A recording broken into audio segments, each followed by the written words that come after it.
whatever you want in life, if you help other people get it, you'll get it. The idea of saying, I want to have a rich life means I have to become more valuable is a byproduct of the value you bring to the work. Like sometimes you do something for so long and it becomes a part of your identity. For people who spent most of their life exchanging their time for money working, how do we help them shift their mindset to not putting a dollar on their time because that's what they've been preached to their whole life? If you don't value yourself, people won't value you, and most people don't value their time. Right? So it's not, it literally starts with you saying, okay, I know I only make $15 an hour, but I got to treat my hour like it's 50. And then you make decisions based like it's 50, which will put you in a position to eventually somehow maybe get paid 50. Right. And then once you're at 50, then you got to go 100. Then you got to go to 500. Then you got to go to 1,000. And literally you wake up every day with this decision to say, whatever I actually get paid per hour, my value creation score is what I call it, I need to increase it because it's whatever target, like let's say you want to make $1 million a year. If you actually break down $1 million into the hours a normal person works per year, it's 2,000 hours, it's about $50 an hour. Right.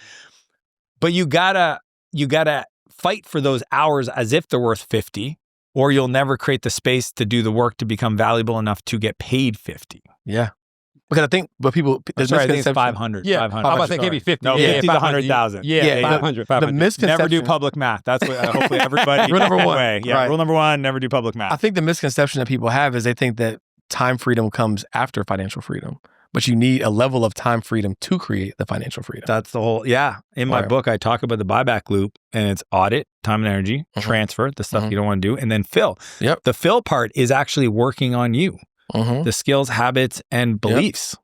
And I think that's the part, unfortunately, it's a double-edged sword because I also know the person that works 3 jobs. Yeah. You know, and they're like, how am I supposed to find time? It requires a decision, risk, right? Most people, it's interesting because, you know, I work with a lot of incredible entrepreneurs like yourself, and some of the people that decide not to work with me, I know it's not because they don't believe I can help. It's they don't believe they'll. I know. And I'm like, oh no, there's like this spectrum of people that are overconfident. And then there's people that have no confidence. And it's the people that have no confidence that I have the biggest heart for, because I just wish that they allowed themselves to have a little bit of faith. Have a little trust in themselves. Yes, I know in the past you've made these decisions and you got excited and you didn't follow through. Okay, cool. It'll be different this time. You know, it'll be different for a lot. I know it'll be different because of the way I operate. But again, it's the people that don't trust. Like I know I'm working 3 jobs. If I went back to 2, reduced my living expenses, then took that 4 hours a day that I was working that 3rd job, and then invested in reading, invested in networking, invested in starting my business.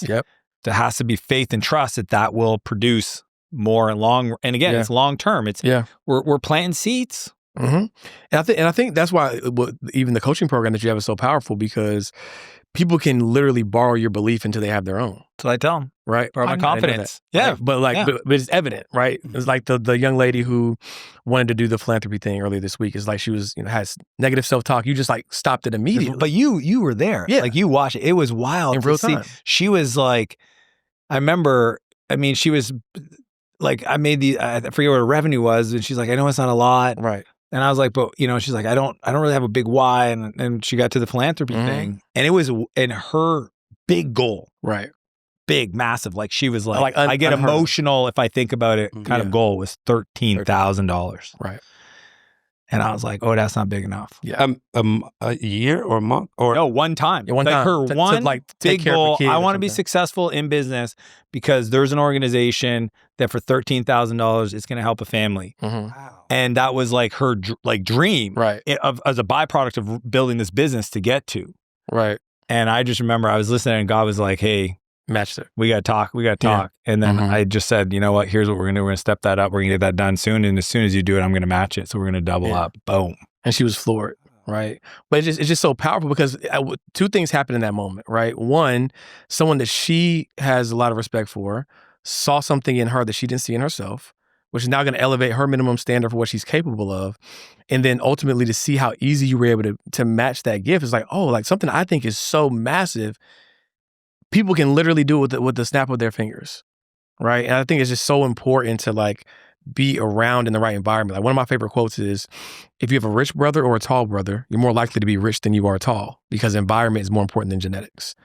That's great. Right? And it's like, you have to get planted in the right environment to see what's possible. Because of course, if your group chat's talking about the draft and all the other things, like, of course you're not going to be successful. No, when you're planted in environments like Elite or wherever you choose to coach you, it is literally impossible not to be successful. It's impossible unless you just don't show up. Don't right? show up. Yeah, right. Which is why you're just show up. I say just show up. Yeah, it's just get on the call. If you at least show up, I will put you in a headlock and we're gonna get across that finish line. Facts. So I'm a new father. Well, relatively new. He's 3.5 now, and he's like running the show. And I know that you're, a husband, a father, of course, a successful entrepreneur. But earlier in your career, when you were, in grind mode, probably some of the motivations that caused you to write this book, it kind of impacted your first marriage. So for the person that's in grind mode right now, maybe they have a small son, maybe they have a wife, and they're on the brink, and they can feel the tension in the household. Like, if I don't turn this around, she's going to leave. What advice would you have for that person who's in that moment right now? Well, I have a lot of empathy. Yeah. I found myself in a position, our boys are 11 months apart. My wife and I decided to each start companies at the same time before she got pregnant. Yeah. And why not? Let's move back home and build our dream home in the middle of it. Like, yeah, somebody should have sat me down and had an intervention. And the pressure and noise of building, again, a venture-backed company, my wife having her business, having just given birth, finding out we're having our second. It's crazy. They're Irish twins, 11 months apart. And things like almost snapped, because you wake up and you try to do the best you can and it's just not enough. It's like impossible. Yeah. And I remember so many times I was just like, staying up late at night with one of the babies, eating shit I shouldn't have been eating. Dude, some of these yogurt treats are like full on sugar. They might say it's Greek yogurt, but it's got a whole lot of sugar. Yeah. I was like, why do I want to eat 5 of these? So yeah, putting on weight and just like the stress and the pressure of that time. And 100% that really made me question, why am I doing all this stuff? And what I would tell people is just go back to the calendar. That's all I did. I luckily at that point I had that part of my life, but I wasn't very disciplined with it. This is 12, 14 years ago. What's up, YouTube family? Thanks so much for watching the show. I hope you are enjoying this episode, but if you are watching this, there's actually a 70% chance that you're not subscribed to the channel. And that's okay. We appreciate you for watching and listening. However, if you wouldn't mind hitting that subscriber button, it'll let YouTube know that other people are interested in the show so that we can further spread the message of money. And if you're ready to start learning how to build wealth and save on taxes, we highly recommend you join our Multiply Your Money Challenge. This is a 5-day virtual event where both me and George are going to be teaching you the advanced tax and investing strategies of the 1%. And we highly recommend that you grab a VIP ticket, because both me and George are going to be answering your personal financial and tax questions. That link can be found in the show notes below. Can't wait to see you there. Peace. Yeah. And I just sat down with my wife and I said, look, I know it's not going to be perfect. We're doing a lot right now. Yeah. But you and I need to get on the same page. I want to show up. I don't want to be an absent dad. I don't want to be a horrible husband. I don't want to get any fatter. Help me. And she was like hormones and just not in the right headspace. Yeah. But we got it done, man. We sat down and we designed essentially what I eventually created the framework around called the perfect week. And then with that, we started asking for help. Because I guess I had this belief that, everybody else in my family didn't have the financial means. And we had an au pair. So she would come once in a while, but there was no structure to it. It was like almost as it was like an afterthought instead of dedicated. Right. And that's when I was like, hey, I would much rather, us dip into our savings to hire a cleaning lady more, 3 times a week, right? A night nanny, we got a chef to come in. They came in and got rid of all the fun stuff I was eating at night. But that I think is, if I didn't have the financial means, I would have just asked for help. I remember in the early days before we even made the perfect week, I was like, babes, you got to ask your mom. Yeah. Like, can you get your mom here, man? Like, I get it that we're both trying to be like superheroes right now because everybody expects us to be, but you got a company to run. I got a company to run. We have babies. We're trying to keep this home build not to blow. I mean, if anybody's ever built a home, that's like having to start in a new company. That was dumb. So dumb. And I think just being willing to ask for help. Yeah. That's what I got to. Yeah. Love it. So Buy Back Your Time, best-selling book, obviously. And as somebody, as high-level entrepreneurs, right, and we want to begin to outsource things to start buying back our time, what are some key principles or frameworks in the book that you can share to help someone who hasn't read it yet to begin that process of buying back their time? I'm gonna go there. Okay. But I think it's fun to tell people what it could look like. Okay. You guys have seen it a little bit. Yeah. So I have this philosophy. I only do two things. I only do things that only Dan can do. Like you call it a unique ability, zone of genius, whatever, ikigai. There's like only stuff only I can do. So until there's like robots that look like me, act like me, and are as cool as me, I got to be here doing or as Jack. Yeah. There's like, we'll see what the technology gets to. And then the other one is spend time with people I love. Anything that doesn't fit into those two buckets, Dan Martell doesn't do it. Yeah. And it's obnoxious to people. Okay. Because I'll be with folks, my friends. I was just with a friend and he goes, "Hey, what are you doing this weekend?" I go, "I don't know." "Well, how do you not know?" I said, "Well, because it's in the calendar and I talked about it on Monday with my wife and I forgot." And he's like, "Well, do you want to get together?" And I go, "Well, I don't." Like, I can't. It's so wild, but like, I'm not allowed to touch my calendar. Because I have a chief of staff, you guys know this, and she manages 100% of my life. She interacts with my wife. And a lot of people hear this and go, "Oh my God, that's not fun. That's not fun. How do you have fun? Don't you like to plan?"